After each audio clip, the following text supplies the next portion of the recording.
These eggs are even more fragile. Tyraxes and Stormcloud are young and vulnerable, but should all come to ruin here, you will bear our hope for the future. Welcome back, everyone. It's Charlie. House of the Dragon recently introduced a bunch of new dragon eggs on the show, and one of the directors of the episode claimed that they're supposed to be Daenerys' dragon eggs, her 3 dragons. There's been some controversy over her statement because it flies in the face of some pre-existing book material that George R. R. Martin wrote, so I'll explain what the director said about them and what we already know about where Daenerys' dragons actually come from. There are a couple competing backstories for the dragons now. One was created by George R. R. Martin in the Fire and Blood book and in the A Song of Ice and Fire novels, and the new one is purely something that the director sounds like they came up with for the episode while they were filming it recently. House of the Dragon has started to do this more recently, where they'll retcon things into the story to tie it more to the original Game of Thrones series, so I'll explain why they're doing that as well too, and why you're seeing so many familiar Easter eggs showing up during House of the Dragon. One of the biggest ones so far has been the Valyrian dagger that Arya used to kill the Night King. But if you're brand new to the channel, be sure to subscribe to get all the episodes. During the recent House of the Dragon Season 2, Episode 3, Rhaenyra sends Rhaena, Joffrey, Aegon III, Viserys II with 4 dragon eggs and 2 hatched dragons first to the Vale, where she's instructed to leave Joffrey, his dragon Tyraxes. That's the one in the larger box here. It's still very small. Joffrey is also still extremely young, but his dragon is capable of flying, and very soon it will be big enough to carry Joffrey. It's almost there. The other dragon that's hatched is Aegon III's dragon, Stormcloud. He's not big enough to ride yet, and Aegon, also called Aegon the Younger, because we have 2 Aegons that are alive right now. And if it wasn't clear already, Targaryens loved naming their children Aegon because Aegon the Conqueror was so famous. You're the true king.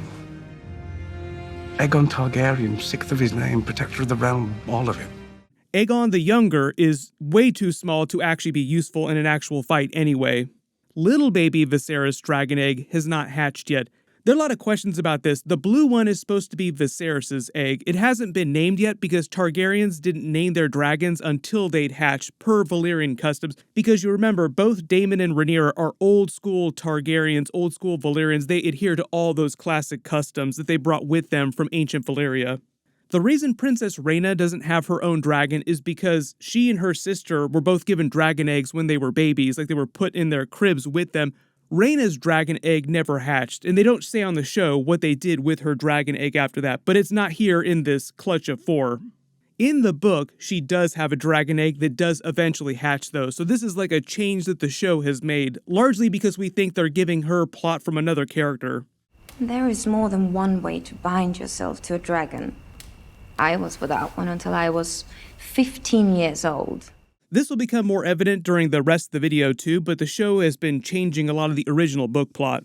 So the big issue here comes with these other 3 dragon eggs in this crate. After episode 3 aired, the director of the episode, Geeta Patel, said that those other 3 eggs are meant to be Daenerys' dragons, and how excited they were on the day to film that scene.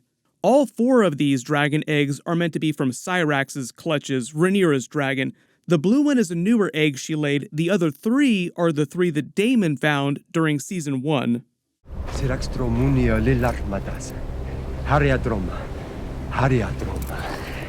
The reason why this is kind of a problem is because it totally changes the previous origin of Daenerys' dragons that George R. R. Martin wrote into the Fire and Blood book and the original Game of Thrones novel, like the first A Song of Ice and Fire novel. In the books, George R. R. Martin implies Daenerys' dragon eggs are much older, and there are a couple characters throughout the books that talk about them and where they come from. The most recent being Illyrio, when he gives them to Daenerys as a wedding gift when she marries Khal Drogo. Dragon's eggs, Daenerys. From the Shadowlands beyond Asshai. The ages have turned them to stone. That whole story starts in Fire and Blood, and remember, this is George R. R. Martin writing this himself. The story implies that her dragon eggs came from Dreamfire, Helena's dragon right now. Currently, Dreamfire is one of the older dragons on the show, but not as old as Vhagar.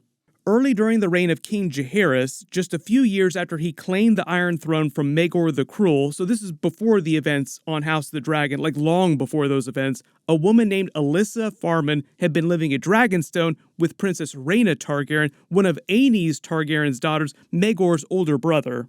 He was the first king to succeed Aegon the Conqueror after he died, so this is still early in the era of the Targaryens dynasty ruling over Westeros. Rhaena had been one of Maegor's black brides, women inside the Targaryen family or just other women that Maegor had forced to marry him. After he was murdered, rumored to be the work of the black brides themselves working together, Jaehaerys takes the Iron Throne. He's around Jace's age when this is happening. He gives Rhaena Dragonstone, and Alyssa Pharma, who is rumored to be her lover, goes with her. They spend a number of years living there together. Their relationship is rumored to have soured, and Alyssa Farman wants to leave and go somewhere else. But because Alyssa Farman had originally fled her home on Fair Isle near Castle Rock, her family had cut her off a long time ago, so she had no money to pay for a ship to actually leave Dragonstone and start a life somewhere else. Eventually, Rhaena agrees to let her leave, but in order to get enough money to survive on her own, Alyssa stole 3 dragon eggs from the Dragonmont, this place on Dragonstone where the dragons roost. We've been there a couple different times. Those dragon eggs came from one of Dreamfire's clutches at the time. She takes those using their value because dragon eggs are priceless. Dragons are worth more than gold to Targaryens. They're sacred. They're the source of their power, so stealing one is one of the worst crimes you could commit in Westeros. It'd be like stealing 3 nuclear weapons. She takes a ship with the dragon eggs to Pentos, then travels to Braavos under the name Alice Westhill and sells the dragon eggs to the Sea Lord of Braavos for a lot of money. King Jaehaerys, who's still younger than Aegon, is on the show right now, so like I said, you have to imagine him being more like Jace's age, learns that Alyssa stole the dragon eggs and that she sold them to the Sea Lord. He travels to Braavos. The Sea Lord naturally denies that story. I don't have any dragon eggs. What are you talking about? But curiously, the Iron Bank agrees to get rid of the Crown's debt, which is a huge deal because the Iron Bank's whole thing is that they will get their due. They did that several times during the original Game of Thrones series and in the books. They love to keep the Crown in debt because of all those interest payments. So the fact the Iron Bank agreed to wipe the Crown's debt to them is pretty damning evidence that they did buy those dragon eggs. Nobody from Westeros ever found the 3 missing dragon eggs again. They're never heard from until the events of Game of Thrones Season 1.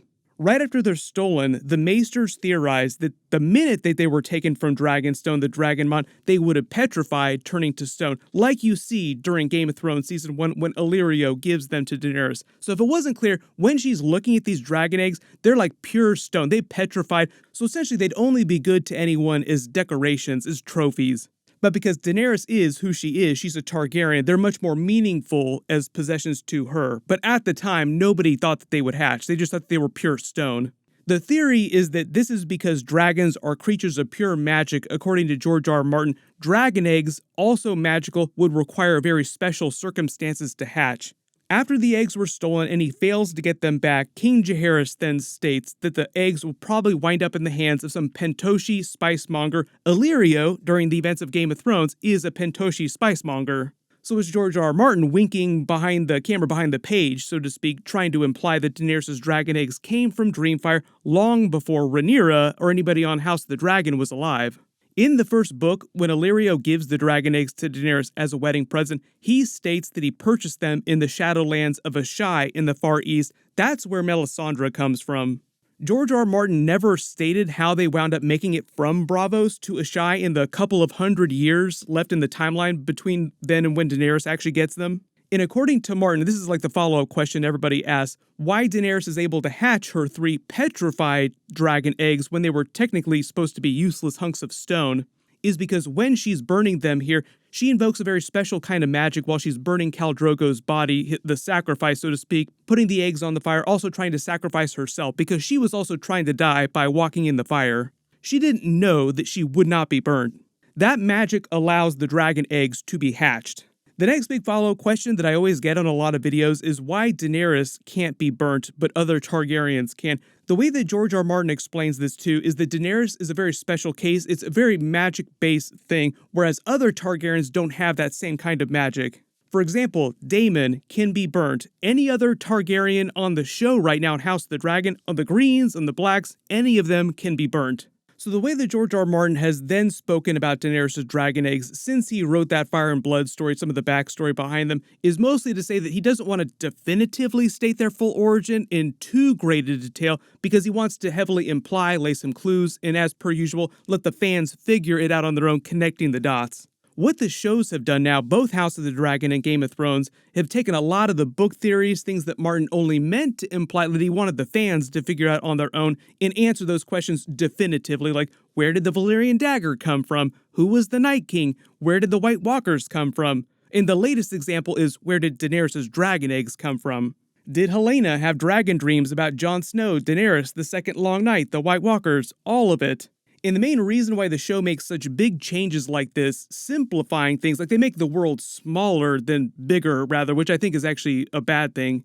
But their reasoning is because they want to use Easter eggs and different canon events across the entire timeline of shows that they do, like all the different prequels that they do, starting with Aegon's Conquest up through the original Game of Thrones series, all across the timeline for whatever shows they wind up doing eventually. Using major events and things to tie everything together. For instance, right now they're mostly trading on the White Walkers, the Long Night, with the Valyrian dagger, saying that the prophecy of the Long Night came from Aegon the Conqueror, where George R. R. Martin never really explained that in any of the books so far, so it's like a brand new thing that the show introduced. On the show, they're saying that Aegon the Conqueror had a dragon dream of the Long Night, and that's why he conquered the Seven Kingdoms to begin with. He then had the prophecy etched on the Valyrian dagger, then passed the prophecy down to Aenys before he became king, and so on and so forth to present day.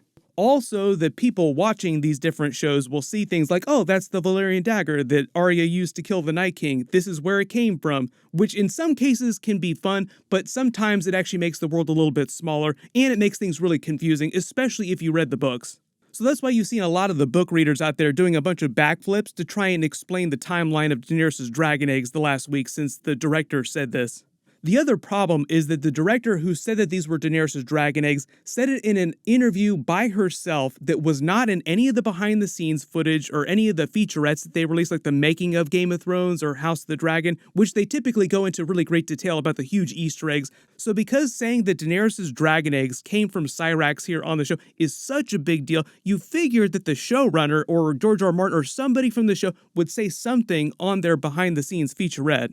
They spent so much time talking about Aegon the Conqueror's Valyrian armor during their behind-the-scenes, why would they then not talk about Daenerys' dragon eggs?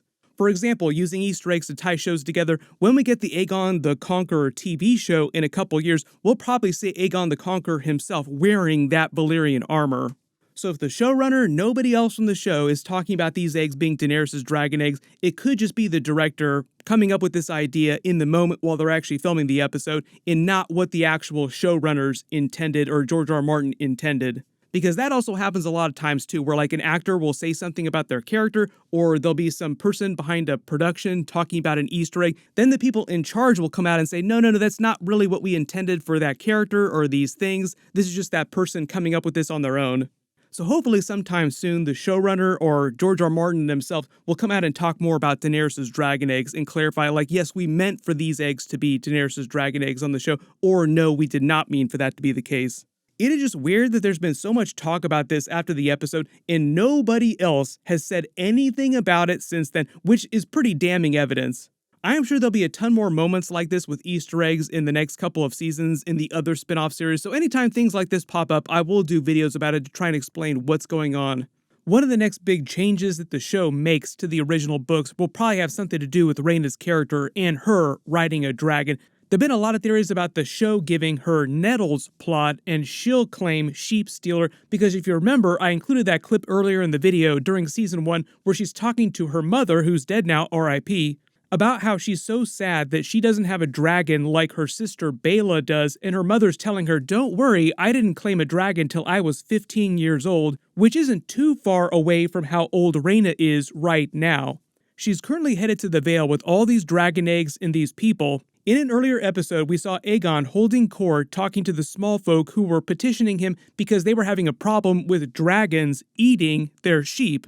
So it's possible Sheep Stealer from the books is up in the Vale eating sheep, and she finds Sheep Stealer while she's up there. I'm not expecting them to pay off this Rhaena plot for a couple more episodes, maybe episode 7, so we will find out pretty soon.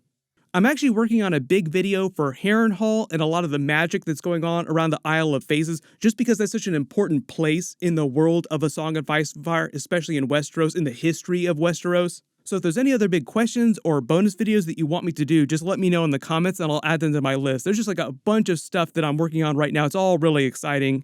My full Season 2 Episode 4 video will post on Sunday after it releases. It is going to be a banger. Make sure you enable alerts for my channel so you don't miss that. Everybody click here for that video. I'll update the link as soon as I post it, and click here for all my other House of the Dragon videos. Thank you so much for watching, and I'll see you guys in the next one.